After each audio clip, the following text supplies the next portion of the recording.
Folks, the Tampa Bay Buccaneers have met with yet another top pass rusher in this upcoming NFL draft, as LSU edge rusher BJ Ojulari has met with the Tampa Bay Buccaneers in the pre-draft process. Now, it was not specified as to whether or not this was a top 30 visit or not, but point being is that the Buccaneers are interested in BJ Ojulari, and it's not surprising to see why. 6'2", 248 pounds out of LSU. This man is a really good pass rusher. He has been compared to Harold Landry by Lance Zierlein. That's completely understandable to see why. That's a great comparison, by the way. If the Buccaneers were to get a guy like Harold Landry, that's certainly a good thing. Now, whenever you look at BJ Ojulari, again, you look at the athleticism there, you look at what he's been able to do, a 32.5-inch vertical jump, a 10-foot 6-inch broad jump. He didn't run the 40-yard dash at the combine, unfortunately, but you do see the athleticism there. You see the speed, you see everything that you want to see in a good pass rusher in today's NFL. And 6'2", 248 pounds, that's a pretty good fit for an edge defender in any 3-4 type of defense, let alone Todd Bowles' 3-4 defense. And I've talked about this before with Nolan Smith and Adetomiwa out of Northwestern. The Bucs like to use a lot of exotic types of fronts. And with BJ Ojulari here, I think that is no different. I think he is a guy that you can move around a lot, have him blitz from the inside, have him be an outside edge rushing linebacker, and just do so many different cool things to generate pass rush and really get a lot of good opportunities for a lot of guys that you have in your front seven. So that is just another plus for why there is interest there. And look, whenever you look at the mock drafts, this is another one that is a little bit of a question. You know, I've seen BJ Ojulari go in the later end of the first round. I've seen him go in the middle, in the very early portions of the first round. He's been a little bit all over the map, but the general consensus is that this dude is good. He's pretty darn good at that, and he is going to be one of the top edge rushers taken in this upcoming NFL draft. And if the Buccaneers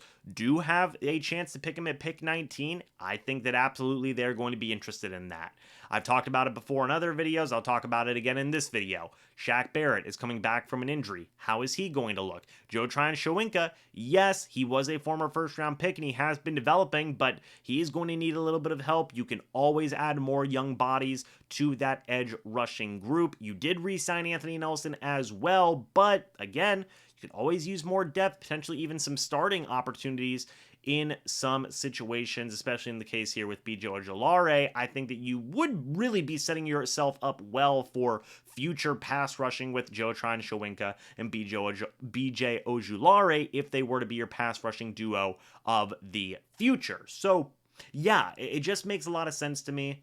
And I think that this would be a good selection for the Buccaneers. Don't know if he necessarily will be there at pick 19 for the Bucs, but one thing that's been so interesting for me to see is the level of interest that the Bucs have been showing in pass rushers in the first round. I talked about Adetomiwa out of Northwestern. I talked about Nolan Smith out of Georgia.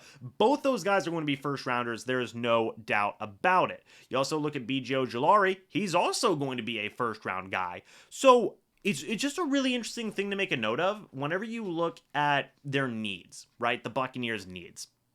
A lot of people have been talking about offensive tackle, safety, these different types of positions, and we haven't heard necessarily a ton of visits, if really any visits, in terms of those types of prospects. It's been a lot of the top tier pass rushers so far, which might be leaning as to where the Buccaneers are considering taking a guy at pick 19.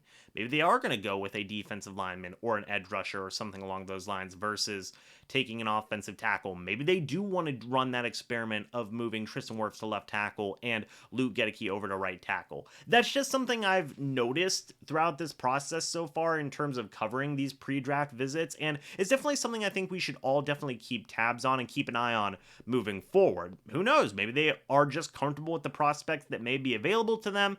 Maybe those visits will be coming up very shortly here in the pipeline, but let's just kind of pay attention to that, because the Bucs have certainly been doing a lot of due diligence on the top pass rushers here in this upcoming draft, BJ Ojulari being one of the latest guys in that mix.